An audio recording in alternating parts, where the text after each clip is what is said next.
Nós te bendizemos, Senhor, pela bênção que é estarmos reunidos em Teu nome, irmãos que somos em Ti pela fé. Nós te agradecemos porque o Teu Espírito Santo está conosco, nos ilumina, guia os nossos passos, nos fortalece, nos restaura, nos anima, nos impulsiona nos caminhos da verdade. Nós te bendizemos, Senhor.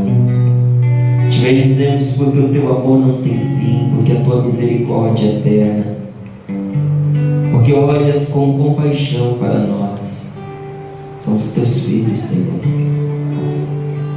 Nós te bendizemos, Senhor, nosso Deus, porque no início desta manhã o Senhor nos dá a graça de estar em comunhão com todos aqueles que Te amam. Te agradecemos pela intercessão de Nossa Senhora, Mãe de Jesus e nossa Mãe, que insiste em nos dizer: fazei tudo o que Ele vos disser, e não cansa de interceder por nós. Bendito seja, Senhor, que de todas as formas imagináveis e inimagináveis cuidas de nós com todo carinho. Ave Maria, cheia de graça, o Senhor é convosco. Bendita sois vós entre as mulheres, bendito é o fruto do vosso ventre, Jesus. Santa Maria, Mãe de Deus, rogai por nós, pecadores, agora e na hora de nossa morte. Amém. rogai por nós, Santa Mãe de Deus, Para que sejamos dignos das promessas de Cristo. Amém. vamos nos assentar, por favor. Enquanto você vai se assentando, abra também, por gentileza, a sua Bíblia em Mateus, no capítulo 8, versículos de 1 a 4. Bom dia. A paz de Jesus para você. Tudo bem? Passaram bem de ontem? Que bom. Evangelho de São Mateus, capítulo 8, versículos do 1 ao 4. A palavra de Deus nos atesta: Jesus Cristo é o Senhor da vida e da morte. Ele está acima de todo mal, vitorioso sobre toda enfermidade, vencedor da morte. E se um morto pode voltar a viver, se um morto pode ressuscitar, todas as outras portas então estão abertas também para o ser humano. É o que a palavra de Deus nos revela. Mateus capítulo 8, versículos do 1 ao 4. Página 1292, na Bíblia Ave Maria. Tendo Jesus descido da montanha, uma grande multidão o seguiu. Eis que um leproso aproximou-se e prostrou-se diante dele, dizendo: Senhor, se queres, podes curar-me. Jesus estendeu a mão, tocou-o e disse: Eu quero, ser curado. No mesmo instante, a lepra desapareceu. Jesus então lhe disse: Vê e não digas a ninguém. Vai, porém, mostrar-te ao sacerdote e oferece o dom prescrito por Moisés em testemunho de tua cura. Palavra da salvação. Glória a vós, Senhor. Aplaudamos a palavra do Senhor.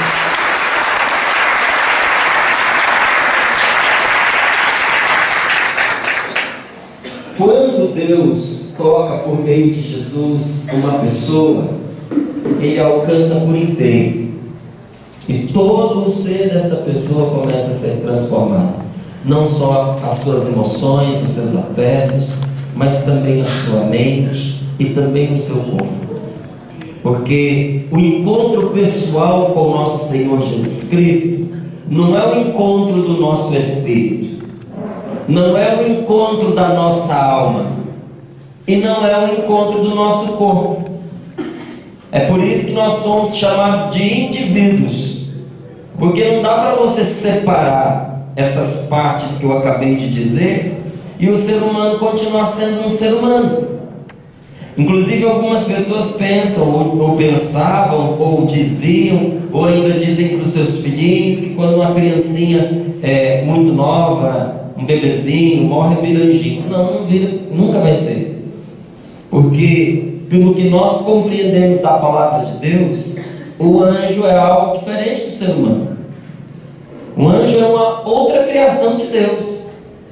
É um ser espiritual e incorpóreo, não tem corpo. O ser humano tem corpo, e sem o seu corpo não é um ser humano. Se assim não fosse, Jesus não teria vindo, assumido a nossa natureza e ressuscitado. Não é? Algumas pessoas não gostam do seu corpo, algumas pessoas têm raiva do próprio corpo, amaldiçoam o próprio corpo, acham que é uma coisa ruim. E quando vem na palavra, na Sagrada Escritura, alguma referência a ele, não conseguem perceber que quando a palavra de Deus fala de um corpo de pecado, não está falando desse corpo criado por Deus, mas daquela estrutura de pecado que está de tal maneira entranhada em nós, que muitas vezes se confunde com o nosso corpo. Quem não gosta do seu corpo, quem detesta a sua carne, quem acredita que ter um corpo é um mal, chama Deus de burro duas vezes. Primeiro porque foi Ele que criou, e como se não bastasse ter criado, ainda enviou Jesus para assumir esse corpo e dar a ressurreição para Ele. Então veja, era como se Ele tivesse criado algo ruim e depois ainda confirmado esse algo ruim. Não, o corpo é um dom de Deus, é um presente para nós, é uma graça. Tudo que você faz é por meio dele que você faz. A gente diz que o amor é algo espiritual, mas você vai me desculpar, sem o seu corpo, esse algo espiritual não se comunica. Quantos pais, quantas mães, quantos avós amaram os seus netos, os seus filhos até a última fibra do seu ser, mas entraram em coma, muitas vezes ficaram no hospital meses, entubados, sem a menor reação física, outras vezes não no hospital, dentro de casa. E esse vínculo de amor não era mais alimentado, não conseguia se estabelecer, porque a comunicação foi interrompida. Da parte dos netos, da parte dos filhos, da parte do pai, da mãe talvez, esse afeto, esse amor continuava ali na esperança dessa pessoa voltar.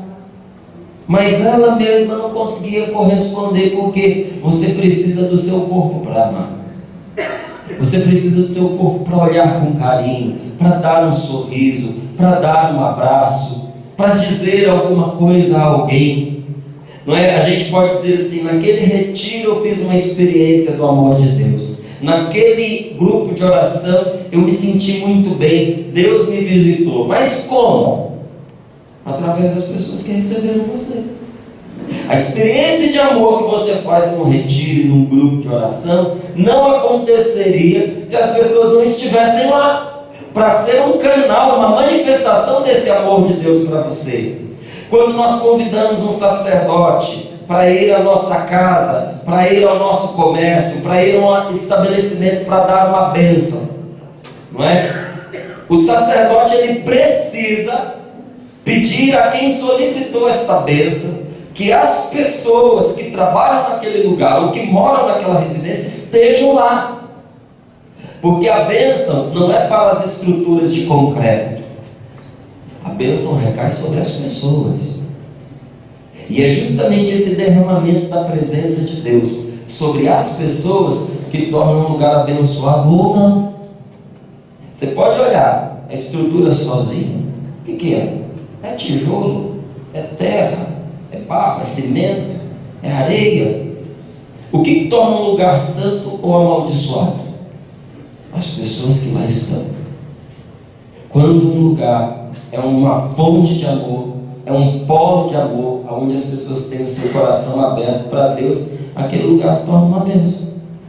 Aonde as pessoas se reúnem para o mal, para o crime, para causar sofrimento aos outros, esse lugar se torna maldito. E como que isso acontece? Acontece por meio do nosso corpo.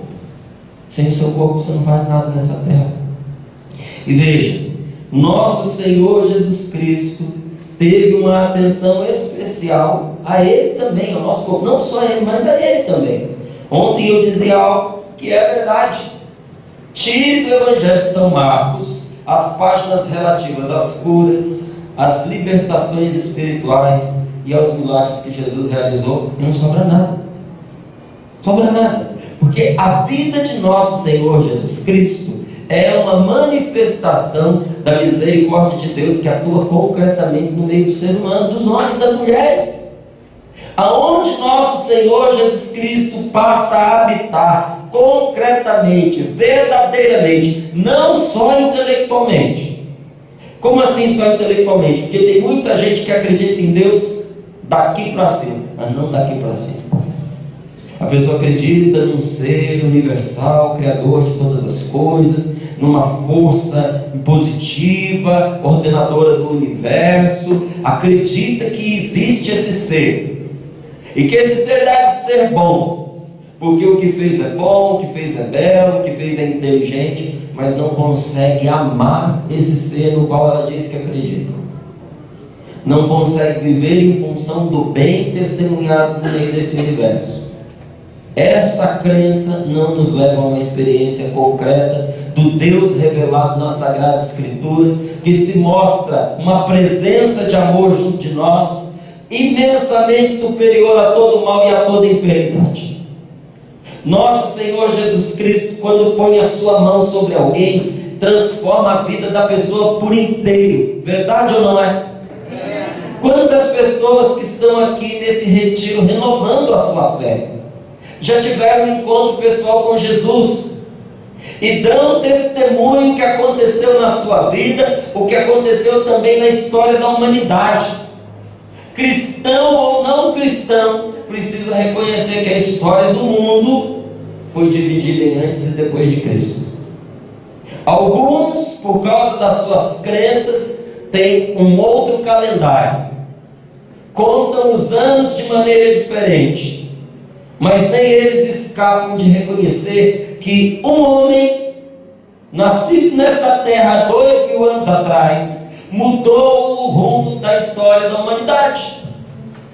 Mudou.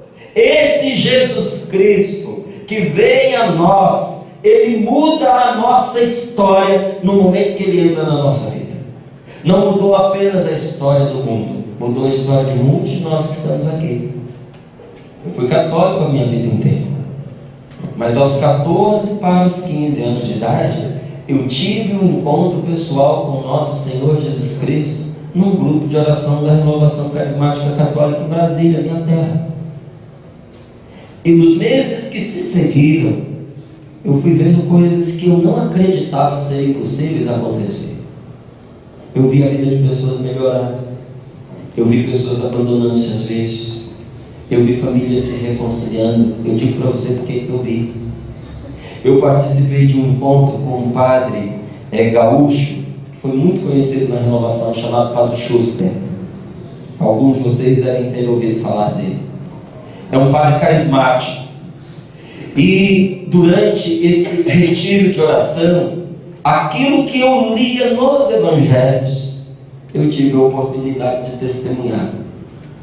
Então, eu que acreditava, mas acreditava distantemente, acreditava de longe, pensava, não, Deus pode sim realizar essas coisas, porque realizou em nosso Senhor Jesus Cristo há 2000 anos atrás. Mas não conseguia acreditar que essa verdade da palavra de Deus pudesse acontecer nos nossos dias. Naquele encontro, pela primeira vez na minha vida, eu vi que a palavra de Deus ela é viva, que ela se cumpre. Mas para que ela se cumpra, é preciso que exista o habitat natural desta palavra, ou sobrenatural, se a gente quiser dizer assim. Algumas plantas, para elas brotarem, para elas se sustentarem, para elas crescerem e darem fruto, você precisa colocá-las no seu habitat natural. Eu morei em Portugal 2 anos. E uma das coisas que eu mais apreciei lá foram as cerejas. As cerejas portuguesas são maravilhosas. É gostoso demais. Eu lembro que o meu pequenininho, o Rafa, né, é o maior, mas ele era pequenininho na época. Devia ter uns 2, 3 aninhos. Era um desastre o Rafael com uma bacia de cereja entre as pernas. Se lambuzava todo. Parece sangue, né? Então você olhava aquela criança toda lambuzada. Mas dava para entender que eles se lambuzavam. Era muito bom. Mas não adianta, por mais que eu queira trazer a semente e plantar no quintal da minha casa, porque não vai dar. A árvore pode até brotar, mas não vai dar fruto. E se der fruto, não vai prestar, porque não tem os meios necessários para produzir um fruto de qualidade. Para que estas graças que nós testemunhamos na palavra de Deus aconteçam no meio de nós, é necessário 2 coisas: que se tenha fé e que se reze. Por que muitos grupos de oração não experimentam mais os dons, não experimentam mais os carismas? Porque deixaram de acreditar. E porque não acreditando, não rezam mais. Fazem a oração e buscam a Deus, mas os exercícios dos dons, lançar mão destes carismas que Deus confere àqueles que creem, já não fazem mais. Se falta a fé e se falta a oração, nós tiramos aqueles elementos necessários para que a graça de Deus se manifeste dessa mesma maneira que nós lemos nessa palavra.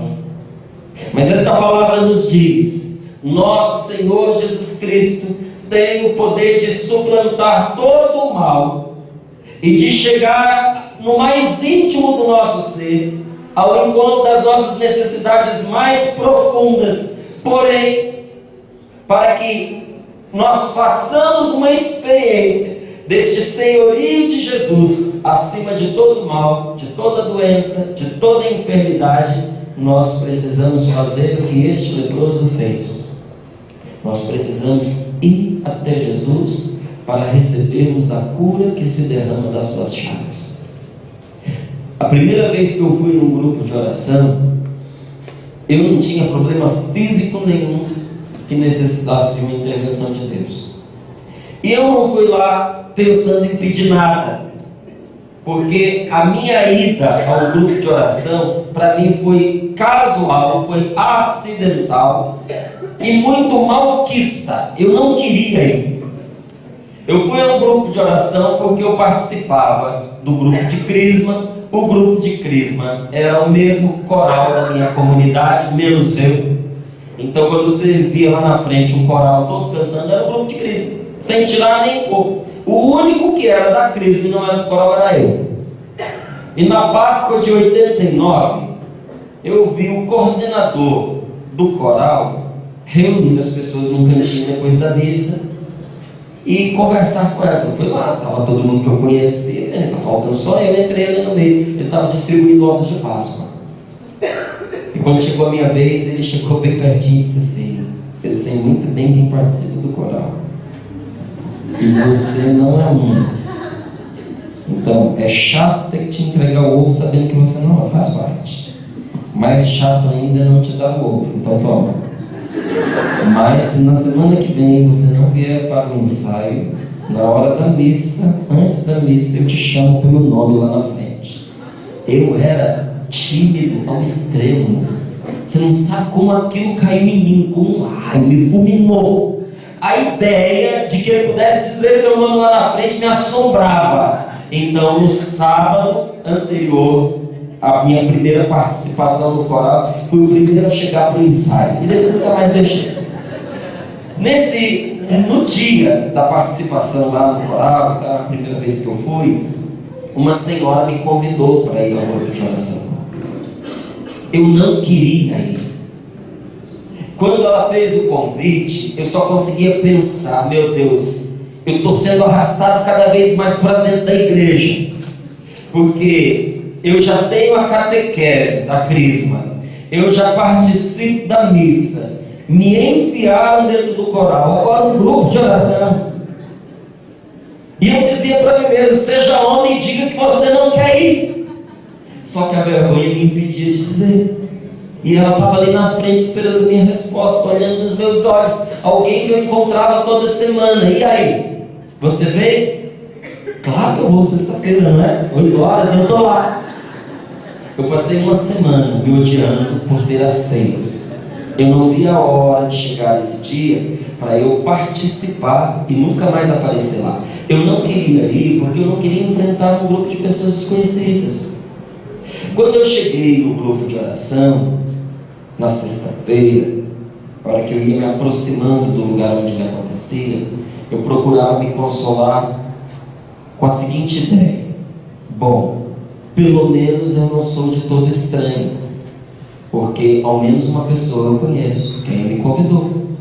Chegando lá, eu me uno a essa pessoa, ela vai ver que eu participei e acabou o meu compromisso. Se ela disser volta, eu digo que volto e não volto. Invento desculpas, digo que não deu. Quando eu cheguei no grupo de oração, parece que toda a vizinhança tinha ido participar naquela noite, menos a mulher que me convidou. Então eu fiquei completamente perdido. Não fiquei mais por causa do amor com que eu fui recebido. Fui tratado com carinho, com respeito. E Deus se manifesta por meio do carinho das pessoas. Então aquilo para mim foi muito bom. E durante o grupo de oração, aquela resistência que eu tinha, ela foi caindo. Ao mesmo tempo eu passei a ver coisas que eu não costumava ver dentro da igreja católica. Eu não via as pessoas cantando daquele jeito dentro da igreja. Eu nunca tinha escutado um grupo de pessoas católicas fazendo a oração em voz alta, todas ao mesmo tempo. Aquilo para mim foi muito estranho. Aí depois eles fizeram uma dinâmica que, para quem é tímido, essa dinâmica é maravilhosa. Tenho certeza que você é tímido, você adora quando as pessoas fazem isso no grupo de oração. Vire para o seu irmão que está do seu lado, olhe nos olhos dele agora. Não desvia o olhar não. Não tenha vergonha. O cara se consumindo de vergonha. Ele não sabe aonde enfiar a cara. A pessoa insiste em deixar ela uma tortura. Quando eu pensei que todas as novidades já tinham acontecido, começaram a orar em línguas, a fazer aquela oração estranha que eu nunca tinha escutado. Aí eu entendi. Eu falei: agora eu sei porque que a mulher que me convidou não está aqui. Eu errei de igreja. Entrei no culto. Porque estava tão diferente do que eu conhecia, que eu comecei a procurar no meio das pessoas, que não era uma igreja, era um salão da minha comunidade, onde o padre vinha todo domingo para poder celebrar a missa. Então eu comecei a procurar para ver se eu encontrava alguém que eu já tivesse visto na missa. Aí eu encontrei uma pessoa, fui ficando mais tranquilo. Mas naquela noite, sem que eu pedisse, sem que eu esperasse, uma transformação aconteceu comigo. Porque eu vivia de maneira amargurada. Eu tinha 14 anos, mas eu era um jovem triste. E hoje, o que eu vivia é ainda muito pior, se multiplica cada vez mais. Nunca se ouviu falar de tantas crianças, jovens, adolescentes e jovens com depressão como nós vemos nos dias de hoje. Muitos estão sendo tratados. E um dos empecilhos para o tratamento da depressão infanto-juvenil é que os pais olham e pensam: não deve ser, porque não é uma coisa típica de criança viver amuado, ser triste, viver com depressão. Que preocupação pode ter um jovem, um adolescente? Pensa assim quem esqueceu que é ser jovem, que é ser adolescente. A gente vai envelhecendo e vai pensando assim: nossa, bom era quando eu era adolescente, mas quando você era, você não achava. É uma das fases mais difíceis da vida da pessoa, apesar de não ter essas responsabilidades que você tem hoje, mas a expectativa em cima de um jovem é muito grande. E eu vivia de uma maneira entristecida. Foi como se tivesse virado uma chave. Algo mudou dentro de mim. Eu não fiz força para mudar. Eu não queria mostrar algo para impressionar as pessoas. Simplesmente aconteceu. E no decorrer dos dias eu fui percebendo que eu não perdi a prudência natural de uma pessoa, mas eu perdi aquele medo que me assombrava. Naquela noite, naquele grupo de oração, eu perdi aquele medo que me aterrorizou a minha infância e parte da minha juventude. Medo de acidente, medo de ser assaltado, medo de fracassar, medo de assombração, medo de escuro. Essas coisas foram como que tiradas de dentro de mim. E uma outra coisa que eu experimentava e que era parte da minha tristeza, era uma solidão terrível que amargurava no meu coração. Essa solidão acabou. Aquele jeito como eu a vivi, nunca mais eu experimentei. A gente tem a oportunidade de estar sozinho, e é bom. A gente às vezes precisa ficar sozinho. Muitas vezes, quando eu estou longe de todas as pessoas que eu conheço, eu sinto falta, eu sinto saudade, mas solidão, isso eu não sinto mais. E digo a você, esses dias eu pensava o tanto que eu tenho amor pela palavra de Deus e como ela foi transformando a minha vida. Ela para mim não é simplesmente um livro. A Bíblia para mim é uma pessoa, tem nome, é Jesus. Que a impressão que eu tenho, eu digo impressão porque para saber só experimentando, mas a impressão que eu tenho é que se eu tivesse que ficar confinado, mas se eu tivesse uma Bíblia junto de mim, sozinho eu não ia me sentir, porque ela atualiza a presença de Deus junto de nós. Então algo efetivamente transformou a minha vida, tanto que os meus pais começaram a ficar impressionados, porque a mudança era grande, a mudança era palpável. E um dia eu peguei meu pai e a minha mãe conversando sobre mim, e o meu pai estava imensamente preocupado, e ele dizia baixinho para minha mãe o seguinte: você sabe muito bem, eu não preciso te avisar, gente que estuda muito e que reza muito fica louco. E o seu filho está duplamente nesse caminho, porque quando eu não estava rezando, ele estava estudando, quando eu não estava estudando, ele estava rezando, é o filho do garoto. E naquele momento começou uma empreitada dentro da minha casa, para que eu não participasse mais. O resto da história, outra oportunidade eu conto para a gente não se desviar desse nosso momento. Mas foi muito difícil ter que resistir à pressão dos meus pais sem desrespeitá-lo. E eu digo a você, se nosso Senhor Jesus Cristo já não tivesse assumido um lugar importante na minha vida, eu não teria atravessado aquele momento. Quando Deus entra na nossa vida, a nossa vida se transforma.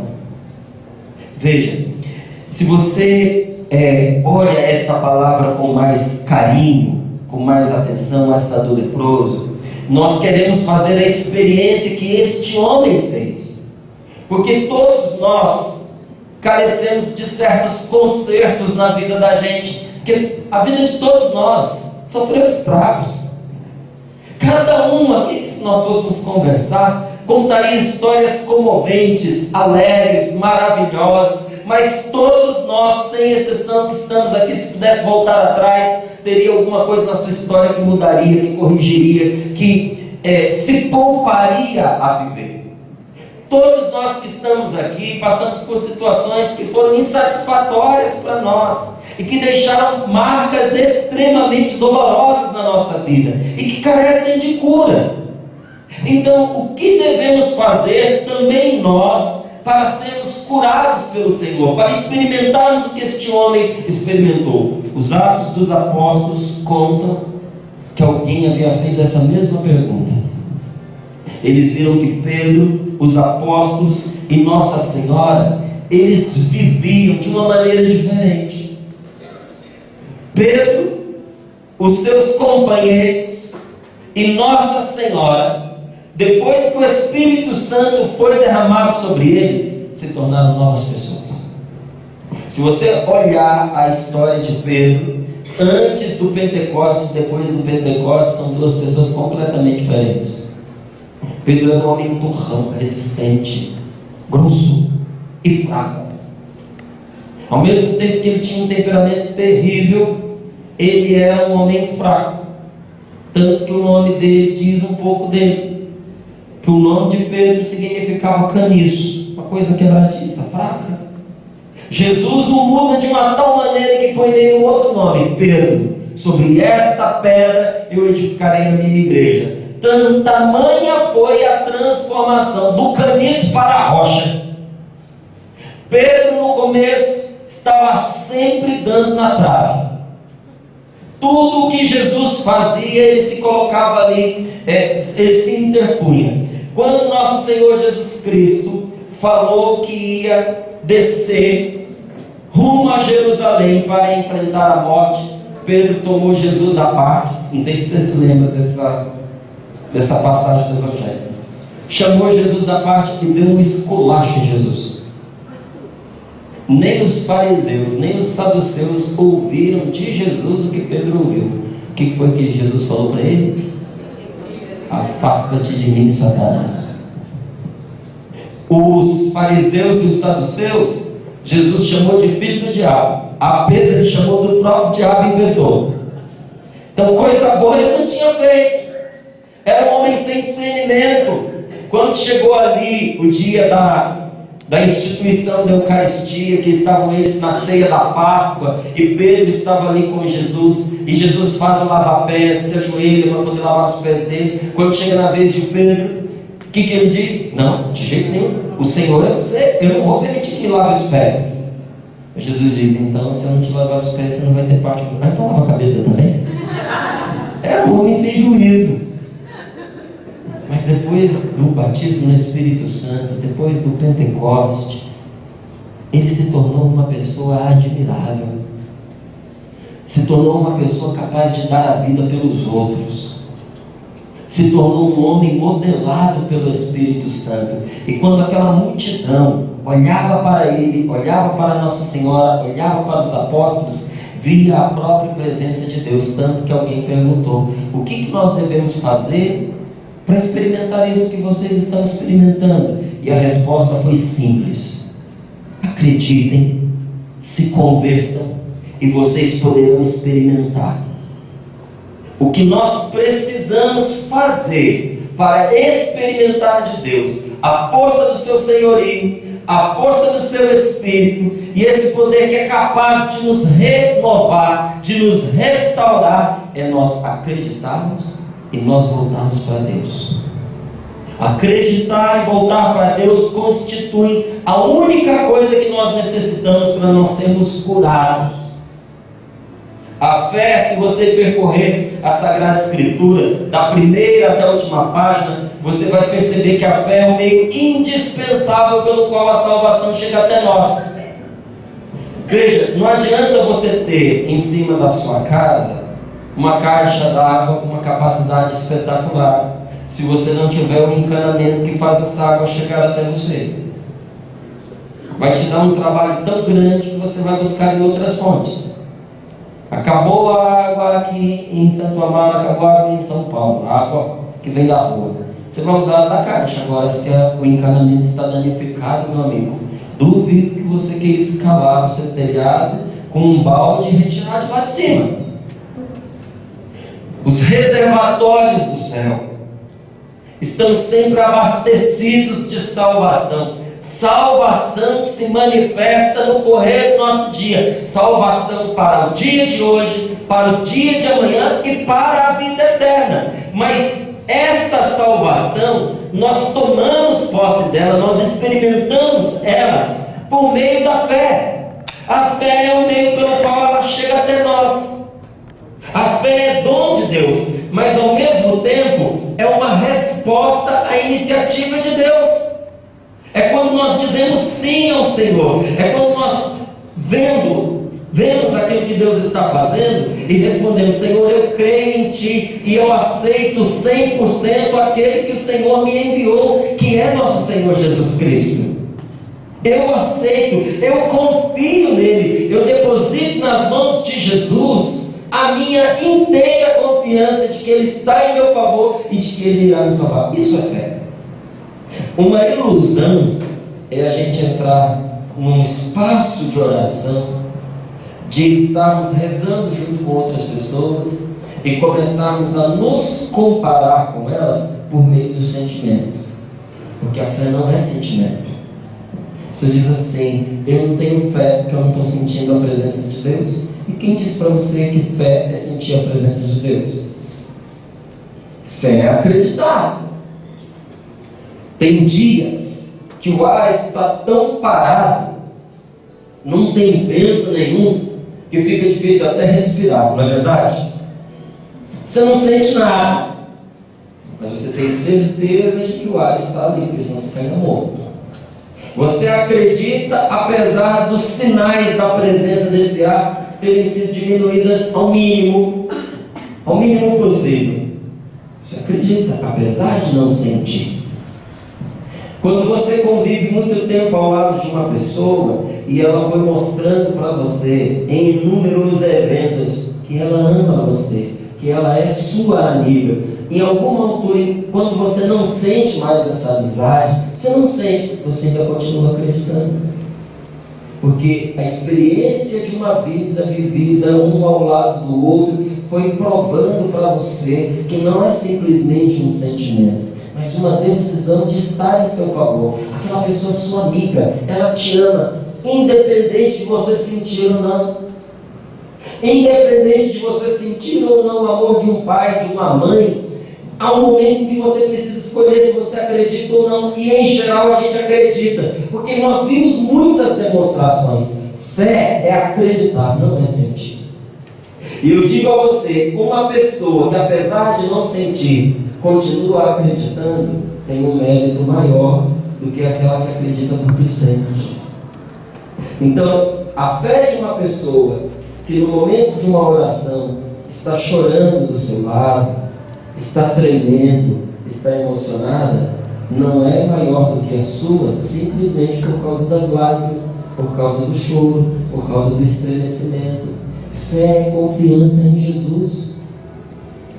É confiança, é dependência, é obediência a Jesus Salvador, morto e ressuscitado, único mediador entre Deus e os homens. Fé é você ter a certeza de que Deus vai agir conforme as suas promessas. Você acredita que Jesus, ele age de acordo com aquilo que ele prometeu? Sim. Você quer viver essa dependência de Deus? Sim. Isso é fé. Você confia em Deus mais do que você confia em você mesmo? Sim. Fé é isso.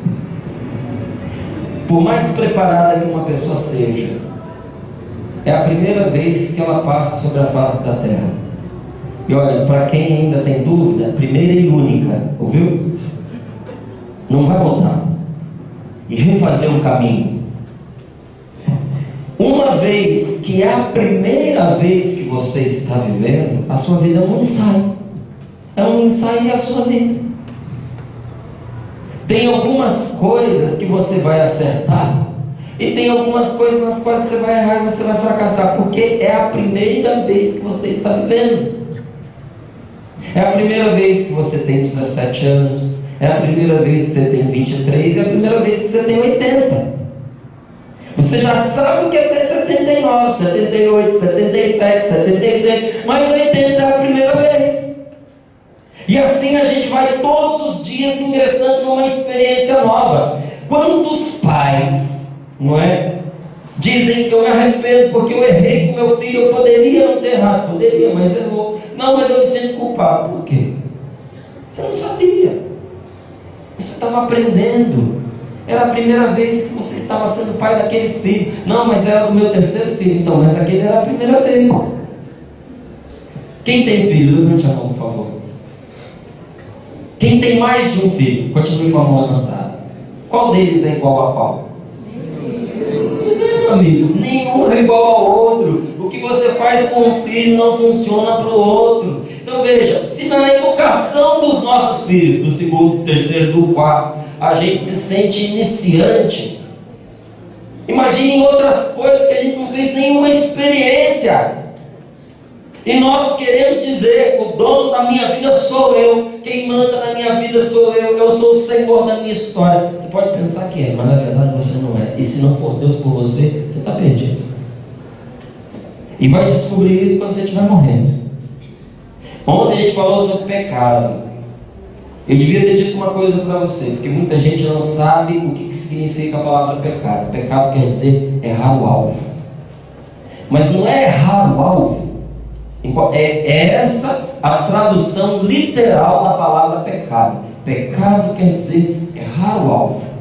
Mas veja, não é qualquer tipo de erro, porque é um erro que leva a pessoa a fracassar como ser humano. O pecado leva você a fracassar na sua existência. Uma pessoa pode ter escolhido a carreira de professor e ter sido um péssimo professor a vida inteira, e ainda assim ser feliz. Os alunos talvez não tenham sido tanto, mas ele foi. Uma pessoa pode ter escolhido ser um médico e ser um médico medíocre a vida inteira, e ainda assim ser uma pessoa realizada. Algumas pessoas podem ter escolhido se casar e depois de casadas descobrirem que não foram chamadas para o matrimônio. E isso foi para ela um problema na sua vida, mas ainda assim ser feliz. Só que quando se trata do pecado, a pessoa na hora da morte, ela olha para trás, vê o que foi a vida dela e diz: não valeu a pena.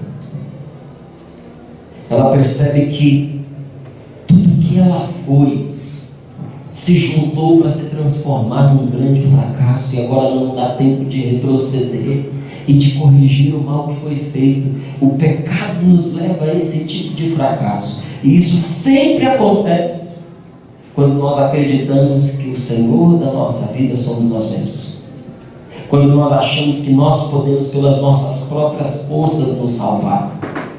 O que é que nos faz vencer esse mal? Não é crer em algo, mas é acreditar em alguém. Há uma pessoa especial, particular, que nós conhecemos e que tem nome. Qual é o nome desta pessoa? Jesus. É entregar-se a esta pessoa sem limites, sem impor condições. Não é você concordar intelectualmente com coisas que você não entende, mas é você ter confiança em Deus, é você ser dependente dele, do seu plano de salvação. Isso é você se colocar debaixo do senhorio de nosso Senhor Jesus Cristo. É quando pela fé você assume a primazia de Deus na sua vida. Então veja, não é um sentimento, não se mede pela emoção, não é autossugestão. Já ouviu falar do Padre Pio, já? Padre Pio é famoso pelo quê?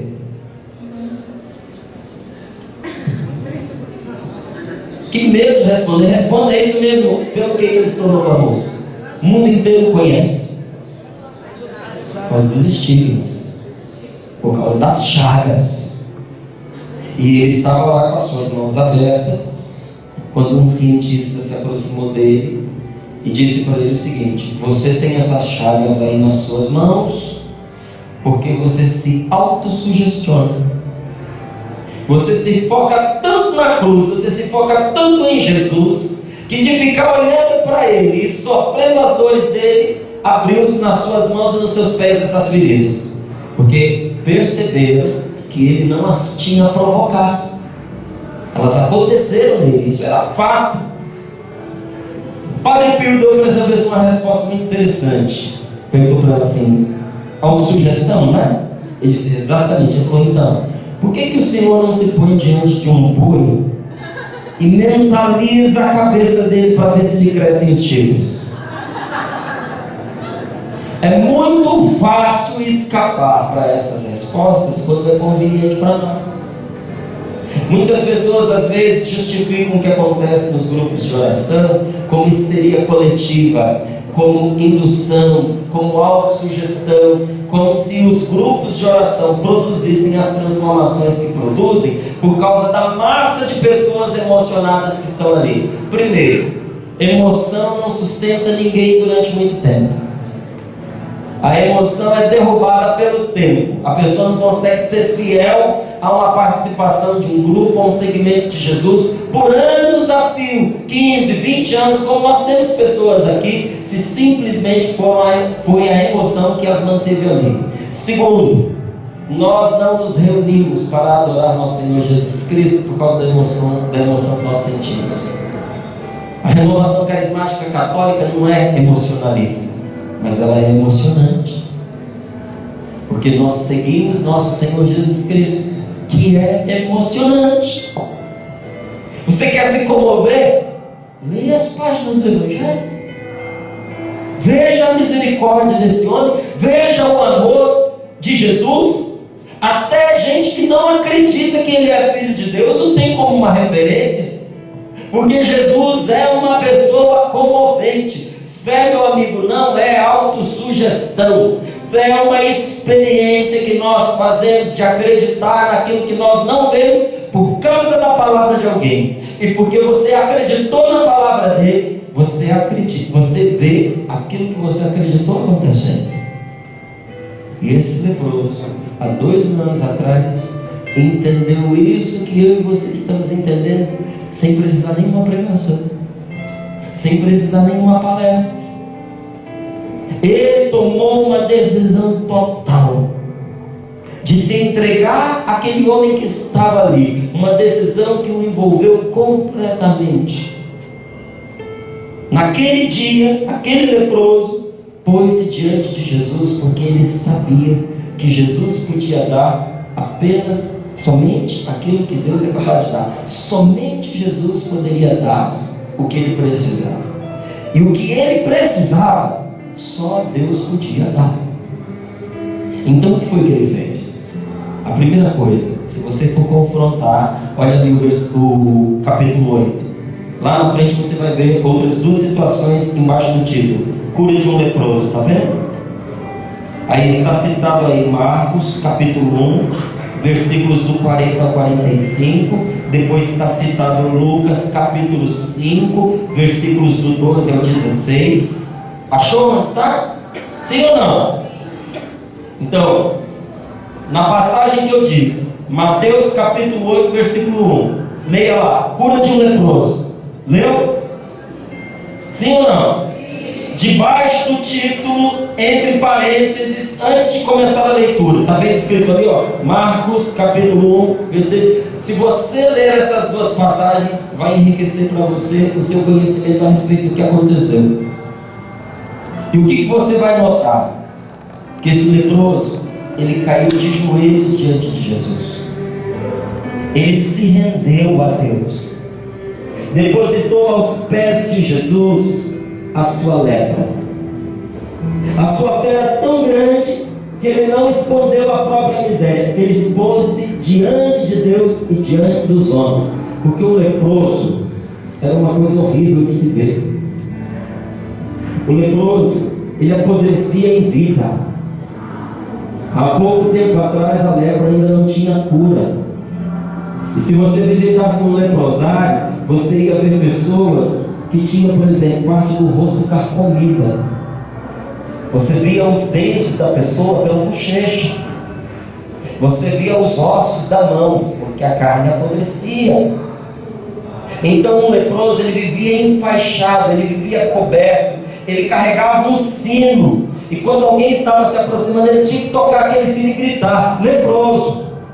Como alguns tinham a garganta já afetada e não conseguiam gritar, eles tinham que sacudir o sino para que as pessoas vissem e não chegassem perto. Eles se escondiam, porque ninguém gosta de mostrar as próprias misérias.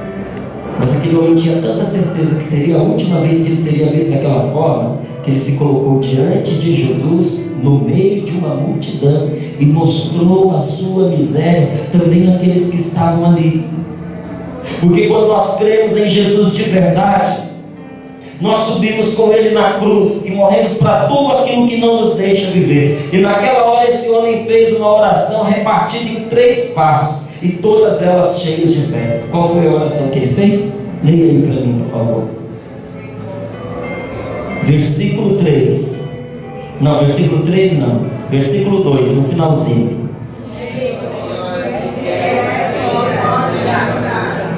Senhor, se queres, podes curar.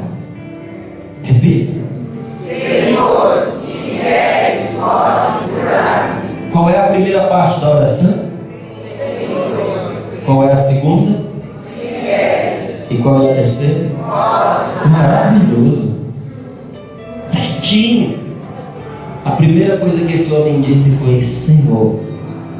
Ele reconheceu Jesus como o único que poderia salvá-lo. Ou nós acreditamos ou nós rasgamos essa página do Evangelho e jogamos fora. Ele reconheceu que só Jesus poderia intervir em seu favor. E clamando: Senhor, ele, o leproso, se colocou sob o domínio de Jesus. E ele ficou à disposição de Jesus. Porque veja, a palavra Senhor na Bíblia não é como Senhor na nossa cultura, não. Que eu encontro alguém mais velho lá fora e em sinal de respeito digo: o senhor gostaria de participar com a gente do retiro? A senhora não gostaria de se sentar aqui? Na Bíblia não é assim. Senhor na Bíblia vem do grego Kyrios, vem do hebraico Adonai, que quer dizer Deus, Senhor Deus, aquele que domina. A palavra Senhor na Bíblia deu origem a domingo, deu origem a Dominus, é aquele que tem o domínio de todas as coisas. Então, quando esse leproso, caindo aos pés de Jesus, disse: Tu és o Senhor, ele estava dizendo: eu reconheço que você vem de Deus e que essa força que está em ti é divina e que por meio desta força tu podes me curar. Para mim e para você é fácil entender que Jesus Cristo é Deus, porque você cresceu com a sua mente dizendo isso. Você cresceu com o seu pai te ensinando a rezar.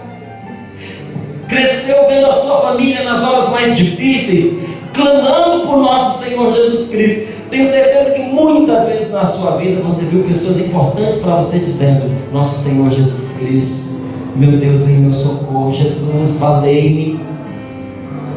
Esse leproso não tinha visto isso acontecer.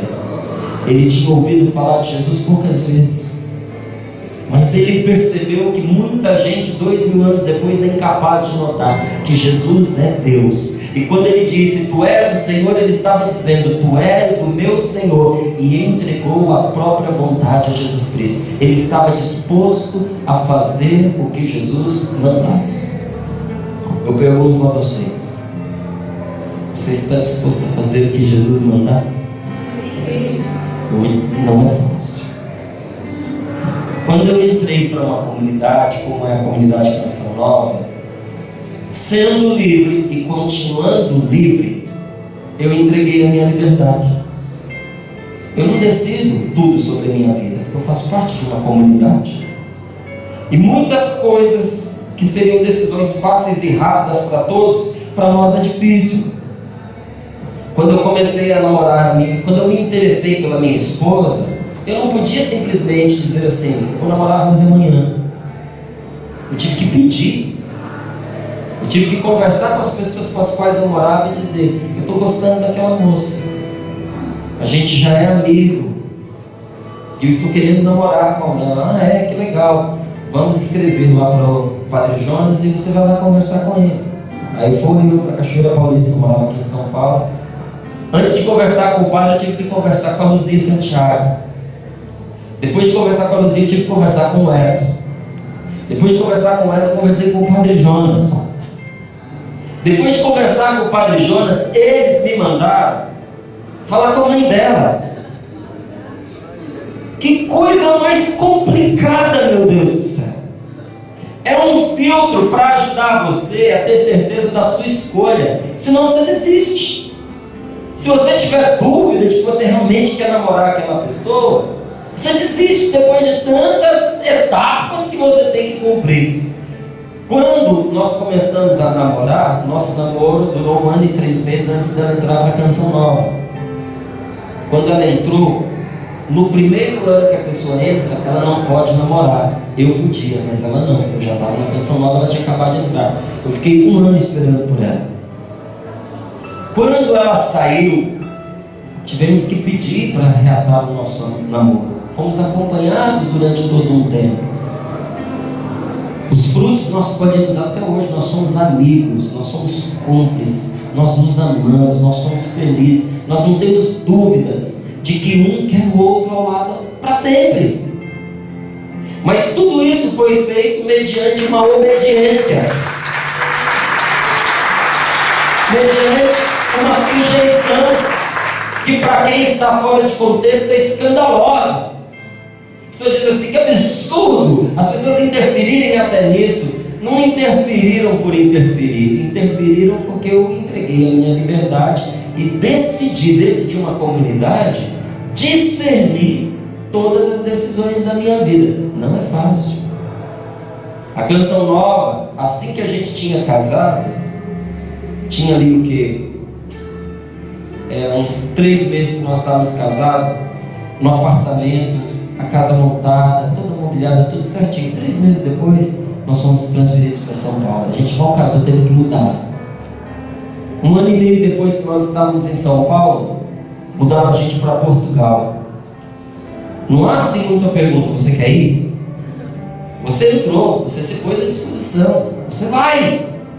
Para a gente ir para Portugal, uma casa inteirinha montada ficou para trás. Ela levou uma mala, eu levei outra mala, e o meu filhinho de pequenininho tinha 1 ano de idade, levou uma também. Foi por isso que nós chegamos num país estranho, e foi com as mesmas bagagens que nós voltamos de lá. Alguém decidiu para nós, mas acreditando que por meio dessas pessoas Deus falava conosco, nós nos submetemos. Quando se diz obediência, obediência de verdade. Está disposto a obedecer Jesus assim? De repente, diante de uma vitrine, você perguntar: Senhor, essa roupa que eu vou comprar, ela diz de mim? Você percebe quando uma pessoa viveu uma conversão concretamente, pela maneira como ela se veste e pela maneira como ela gasta o próprio dinheiro. Você percebe se a vida dela foi transformada ou não. São sinais externos, mas que falam do coração. Quando você olha para uma mulher, quando você olha para um homem, a maneira como ele está vestido, a maneira como ela se expõe, você sabe se essa pessoa fez ou não fez uma experiência de Deus. E a palavra de Deus diz, pelo sorriso, pela forma de andar e como se veste, você conhece uma pessoa. Está em Eclesiastes. Dia que eu encontrei essa palavra, falei, pela maneira como sorri, pelo jeito de andar e pela forma como se veste. Você está disposto, diante de um negócio vantajoso, proveitoso para você, que você vai fechar, perguntar a Jesus se é da vontade dele ou não? Porque o negócio pode ser maravilhoso para você e ser a desgraça financeira da pessoa com a qual você está negociando. Que o imenso benefício para você vai trazer a destruição financeira de alguém. E pode ser que esse Jesus que você ama te diga: isso não cabe a você, que é cristão, prejudicar alguém dessa forma. Aquele leproso estava dizendo: Jesus, a partir de agora quem manda na minha vida é você, Senhor. Qual foi a segunda parte da oração? Se queres. Este leproso podia ser qualquer coisa, menos burro. Com este se queres, ele comprometeu Jesus até o último fio de cabelo. Ele assumiu a responsabilidade. Você manda Jesus e eu obedeço. Aí ele passou a responsabilidade para Jesus. Se queres, a responsabilidade está nas tuas mãos, Senhor. Ele apelou para a fraqueza de Deus. Deus tem uma fraqueza, o amor que Ele sente por você. E foi lá nesta feridinha que aquele leproso colocou o dedo, ou o que sobrava do dedo dele. Se tu queres, isto é, se o seu amor é o suficiente para fazer o que eu estou lhe pedindo, certamente ele já tinha ouvido dizer de Jesus, ou ouviu dizer que Jesus já tinha pregado falando que o reino dos céus é para os pequenos. Por que ele foi a Jesus? Porque ele tinha escutado alguém dizer que Jesus falou que ele veio para os doentes e não para os sadios, que ele tinha vindo para os pecadores e não para os justos. Ele estava convencido, o leproso estava convencido de que Jesus queria o seu bem. Então ele manifestou a sua fé na vontade de Deus e se abandonou nas mãos da divina providência. Se queres. E depois ele foi mexendo com o poder de nosso Senhor Jesus Cristo, com a sua divindade. Veja, primeiro ele mexeu com a autoridade de Jesus. Eu creio que tu és o Senhor. Depois ele mexeu com o coração de Jesus. Se queres, eu creio no amor de Deus que quer o bem. E por fim ele mexeu com a divindade. Tu tens o poder de me curar. Dizer Jesus Cristo é o Senhor é tudo isso numa única palavra. Eu creio que tu és o Senhor. Eu creio que tu me amas e tens o poder suficiente, se quiseres, para me curar. Eu sei e creio que tudo podes, porque tu és Deus. E quando você atravessa esta linha, você faz uma passagem das trevas para a luz. Termino dizendo isso para você. Nos atendimentos de oração que a gente foi fazendo, havia algumas regras que são comuns a todos os que atendem a oração. Então, por exemplo, algumas eu experimentei, elas não são absolutas não. Algumas pessoas diziam assim, que alguém quando está endemoniado, a pessoa não reza o Pai Nosso. Reza. Às vezes reza. Alguns dizem que ela não reza o creio. Reza. Alguns dizem que ela não reza o terço, não reza a Ave Maria. Às vezes sim. E algumas dizem que quando a pessoa está tomada por um espírito demoníaco, ela não consegue dizer que Jesus Cristo é o Senhor. Não consegue dizer. Não consegue. Ela trava, ela engasga, ela sufoca, ela não diz. Por quê? Porque nós imaginamos que existe um abismo entre o céu e o inferno. É verdade. Mas esse abismo, ele é dividido não por uma fossa gigantesca, não por um cânion. Ele é dividido por uma linha composta de 3 palavras. Jesus é o Senhor. Quando uma pessoa com fé diz que Jesus Cristo é o Senhor, como esse leproso fez, ela faz uma passagem do reino das trevas para o reino da luz. E se existe algum poder maligno de opressão sobre a vida dela, é obrigado a ficar do outro lado da linha. Bastaria ao maligno proclamar que Jesus Cristo é o Senhor para ele deixar de ser demônio e voltar a ser o que ele foi criado por Deus, um anjo de Deus. Não acontece porque ele é incapaz de reconhecer Jesus como o Senhor da vida dele. Ele não se submete. Você percebe a força desta palavra? Quer fazer a experiência dela agora? Os que querem, por favor, fiquem de pé.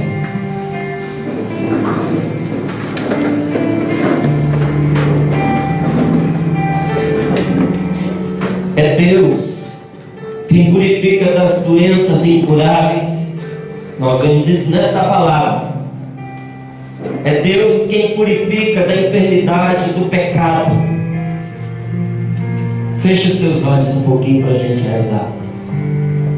Jesus se comoveu com a fé daquele homem, porque Ele sempre se comove com a nossa fé e com as nossas orações.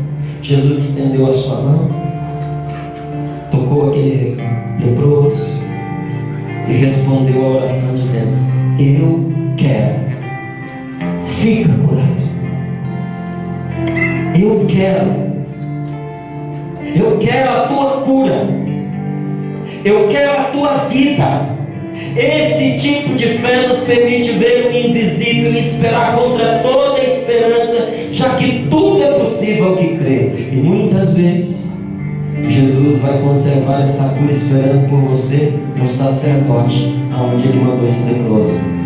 Eu quero, fica curado. Agora vai no sacerdote, vai buscar a tua confissão, vai se preparar para receber o meu corpo santo, vai te preparar para a Eucaristia, porque nos sacramentos eu vou te curar. Os sacramentos, eles são hoje no nosso tempo a orla do manto de Jesus, na qual você pode tocar e da qual sai uma força que cura. Você pode tocar em Jesus hoje pelos sacramentos. Por isso que ele diz: vá ao sacerdote. Diga comigo: Jesus, eu creio e confesso que tu és o meu Senhor. Senhor, se queres, podes curar-me. Por isso, Jesus, eu me coloco diante de ti e reconheço que há coisas na minha vida que somente em ti eu vou encontrar a minha resposta. Só tu podes me salvar, Senhor. Por isso eu me coloco sob o seu domínio. Eu me ponho à tua disposição, Jesus. E te assumo como meu Senhor. E entrego nas tuas mãos a minha vontade. Eu estou disposto a fazer o que o Senhor mandar. Eu estou disposto a viver como o Senhor quer que eu viva.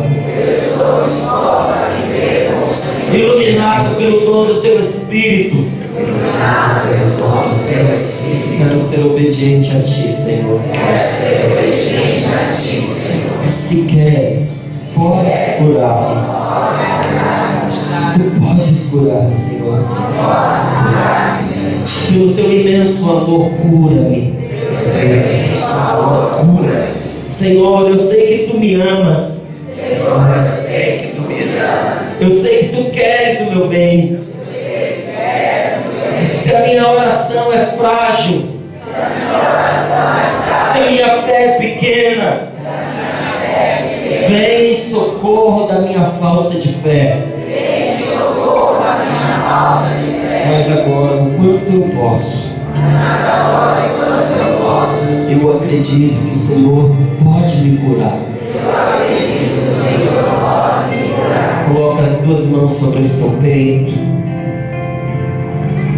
porque alguns de nós precisamos que o Senhor nos socorra na nossa enfermidade física.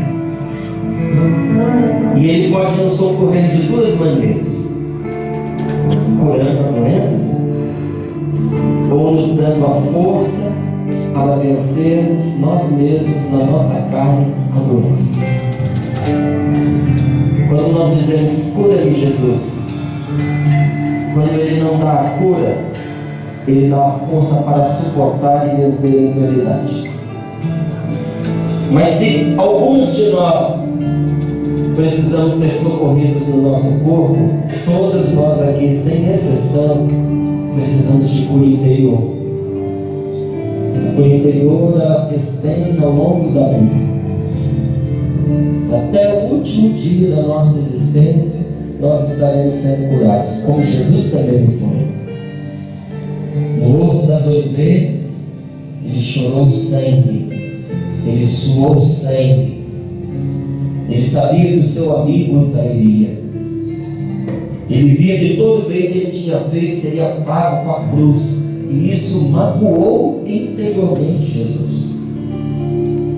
O Pai enviou um anjo para confortá-lo, para consolá-lo, para enxugar as suas lágrimas e dar forças para enfrentar aquela traição. Jesus também passou pela cura interior. Eu e você precisamos ser envolvidos por esse amor de Deus que nos renova e fortalece. Eu peço, Senhor Jesus, dá-nos agora a graça de recordarmos as situações pelas quais nós passamos e que nos afastaram de Ti, Senhor. Traz-nos à mente neste momento as situações em que fomos buscar salvação longe de Ti, Senhor. Quando diante de uma má notícia, quando diante de um desengano, nós vamos buscar a nossa cura, nós vamos buscar uma resposta para os nossos problemas afetivos, materiais, num curandeiro, num benzedor, num feiticeiro. Quando nós recorremos ao ocultismo, quando nós vamos buscar a invocação de espíritos, que a tua palavra tão claramente nos manda não buscar, nós nos comprometemos e nos afastamos de ti, Senhor. Abrimos uma porta na nossa vida para essa realidade espiritual perversa e pervertedora. Nós te pedimos perdão, Jesus, por toda a busca de salvação fora do teu nome e fora de ti. Peça perdão junto comigo. Peça perdão por você pelas vezes que na ignorância, ou até mesmo consciente, mas desesperado, você recorreu em busca de um socorro espiritual que não vinha de Deus. Peça a Deus que Deus. Olhe pela sua família, que muitos de nós tivemos a nossa família envolvida com essas coisas. Muitos de nós fomos levados por membros da nossa família, um pai, uma mãe, que acreditavam que estavam fazendo bem a gente. Nesse tempo que eu atendia as pessoas, 70% dos casos de opressão espiritual aconteciam por envolvimento com forças ocultas, magia, feitiçaria, invocação de espíritos, busca de consulta aos mortos, adivinhação. 70%. 20% por causa de ódios profundos, por causa de mágoas convertidas em ódio, na qual a pessoa se recusava a perdoar. E 10% eram por razões de depravação. Nesse momento, nós podemos nos desligar de tudo isso por meio de uma oração, chamada oração de renúncia. Eu pergunto a você, você quer fazer essa oração? Veja, a oração de renúncia, ela não é uma mágica. A oração de renúncia é um ato meu, é uma decisão minha, de que tendo um dia me comprometido com qualquer tipo de força espiritual que não veio de Deus, nesse momento, por minha livre vontade e decisão, eu rompo com estas forças. Eu renuncio a todo e qualquer benefício que eu tenha recebido de uma forma pagã, de uma forma ofensiva àquele que nos amou e nos criou. Quando uma pessoa toma essa decisão livre e conscientemente, isto é o suficiente, é a matéria-prima pela qual o nosso Senhor Jesus Cristo nos liberta. Você quer mesmo fazer essa oração? Sim. A única coisa que eu peço é que ninguém faça porque a pessoa do lado está fazendo, ou porque quem está na frente está pedindo. Não é porque eu estou te pedindo. Não adianta fazer da boca para fora, é preciso fazer de coração. Por isso, toda liberdade para a pessoa que não quiser fazer. Liberdade para se sentar, liberdade para sair, mas aqueles que querem, afastam de todo o corpo, de toda a alma, de todo o seu ser, esta oração. Se você quer, pegue a sua Bíblia, se está com você, abra, abrace-a sobre o seu peito. Se você não está com a sua Bíblia, não tem problema. Continue com as suas mãos sobre o seu coração e vamos rezar juntos.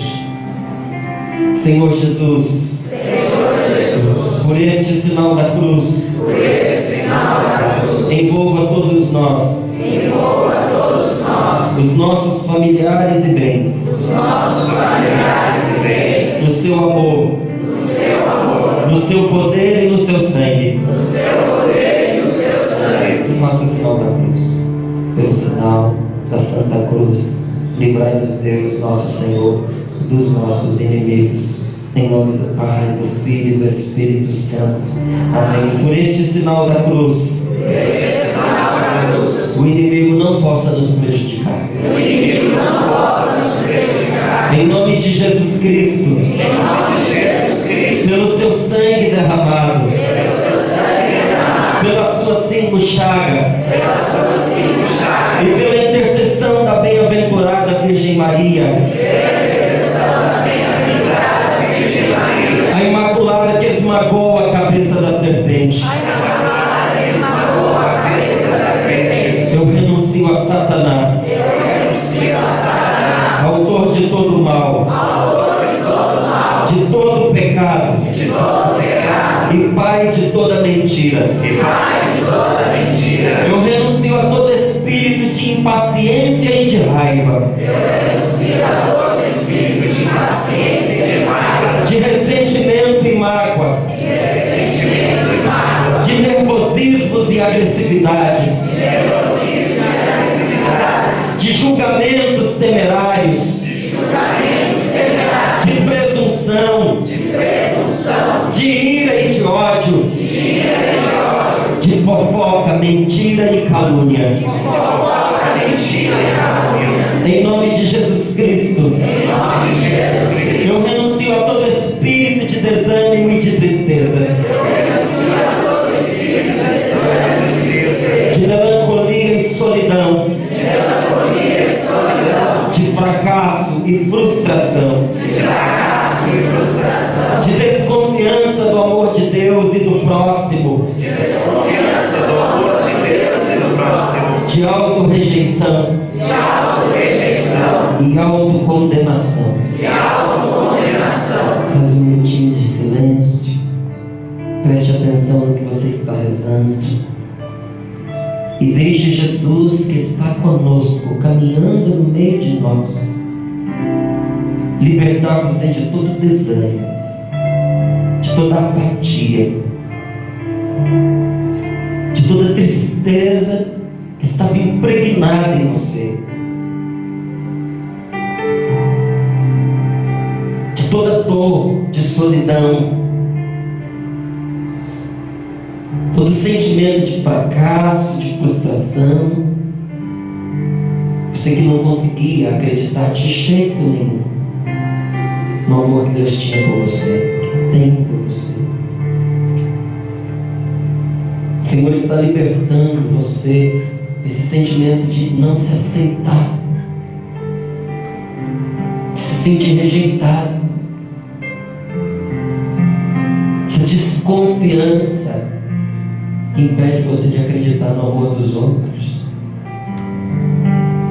essa desconfiança que não permite você se abandonar nas mãos de Deus, acreditando que Ele vai respeitar a sua liberdade, como um pai irá conduzindo você, sempre livre para decidir, mas com quem te ama andando à sua frente. Liberta-nos, Jesus, pela Santa Cruz. Liberta-nos, Senhor, agora. Liberta-nos de todo espírito de medo. Diga: eu renuncio a todo e qualquer espírito de medo. Medo de Deus e medo de Satanás. Medo das pessoas, dos animais, das coisas. Medo do futuro. Medo da doença. Medo da morte. Medo de altura, de escuro. Eu renuncio a todo medo de acidentes, de assalto, a tudo aquilo que impede a minha liberdade. Senhor, eu te peço agora, cura-me deste medo que me trava. Senhor, eu não quero ser escravo do medo. Por isso, estende a tua mão e vem em meu auxílio, Jesus. Eu renuncio a todo espírito de complexo. Reze agora um pouquinho por você. Ponha diante de Deus os seus complexos. Nós temos que aprender a apresentar a Deus não só as palavras bonitas, mas aquelas coisas tristes, feias, monstruosas da nossa vida que a gente quer esconder dos outros e tenta esconder da gente também. Vocês têm que criar coragem de apresentar a Jesus o lado escuro da nossa vida. Se alguma vez na sua vida rezou pedindo ao Senhor para curar você do seu complexo, às vezes são complexos tão tolos, às vezes estão só na cabeça da gente, e a gente passa a vida inteira aprisionado por aquele complexo de inferioridade, de feiura, falta de inteligência. Somos desonestos com nós mesmos. Às vezes a gente constrói uma imagem falsa da gente e acredita nessa imagem, que nos impede de nos vermos com os olhos com que Deus nos vê. Deus vê você com amor. Deus não compara você com ninguém. Por que você vai se comparar? Para Deus você é o único, única. Não existe na face da terra um gêmeo tão idêntico ao outro que seja igual. Nem as pessoas mais parecidas Deus fez igual.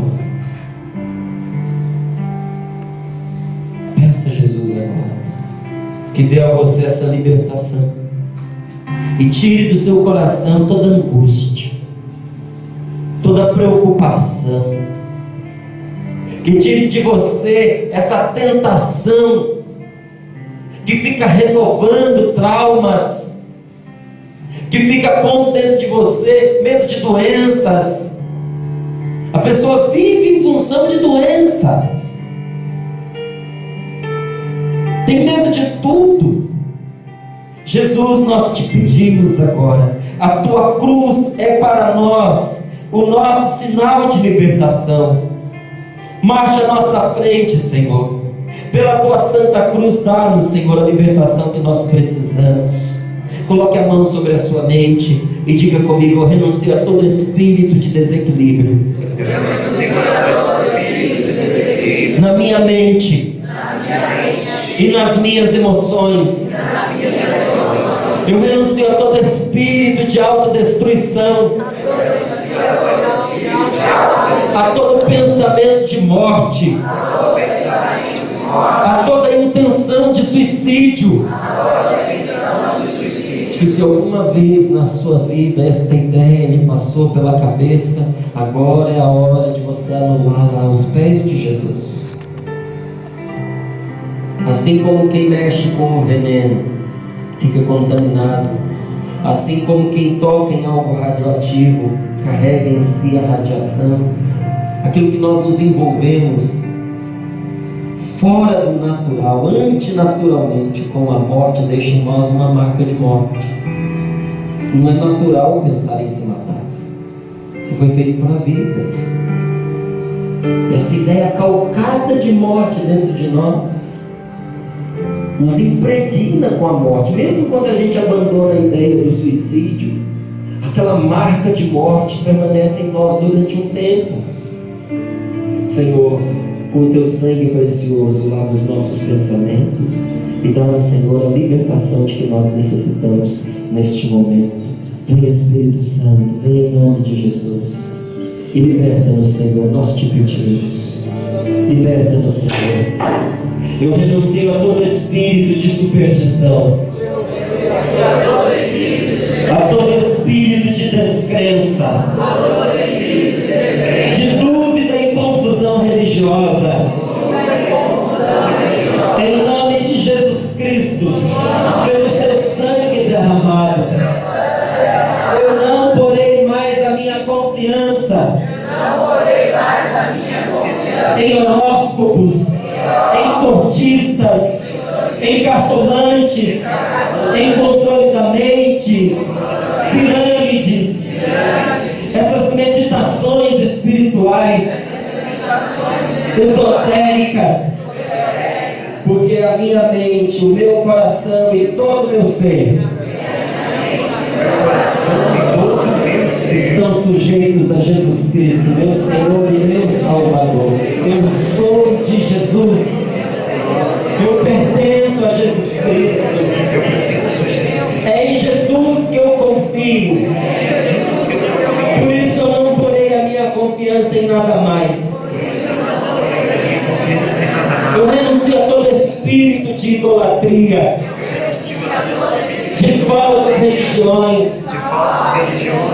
Eu renuncio a toda seita secreta, porque eu sou da luz, porque eu sou de Cristo.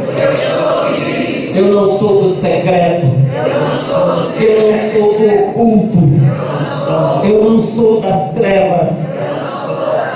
Eu renuncio a todo espírito de magia, de bruxaria, de invocações de espíritos, de umbanda, de macumba, de saravá, a curandeiros e benzedeiras que manifestam o seu exercício, invocando espíritos malignos. Eu renuncio a todos os espíritos e espíritos guias que invocaram sobre mim, e toda herança de falsas religiões que trago dos meus antepassados. Eu renuncio de todo o coração a todo efeito de batismo, consagração ou cruzamento feito da minha pessoa ao espiritismo, a magia negra ou a outra qualquer falsa religião. Eu renuncio a todos os remédios espirituais, passes espíritas, cirurgias ou trabalhos, ou despachos feitos em centros espíritas. Eu renuncio a toda maldição ou praga, a qualquer mal olhado ou intenção de ódio lançado sobre mim e sobre a minha família. Eu proíbo a todo e qualquer espírito mau que me tenha deixado de voltar a mim para me prejudicar. Eu ordeno a todo espírito mau do qual tenha sido libertado, igual aos pés de Jesus, para que Jesus disponha dele, porque Jesus Cristo é o meu Senhor. Jesus Cristo é o meu único Salvador. É o Deus em quem eu confio. Nele eu creio e não temerei. Eu não tenho medo, porque Jesus está comigo. Abra os seus olhos e diga para o seu irmão: e você não tenha medo, porque Jesus está contigo. Diga ao seu irmão: Jesus Cristo é o meu Senhor. E o seu?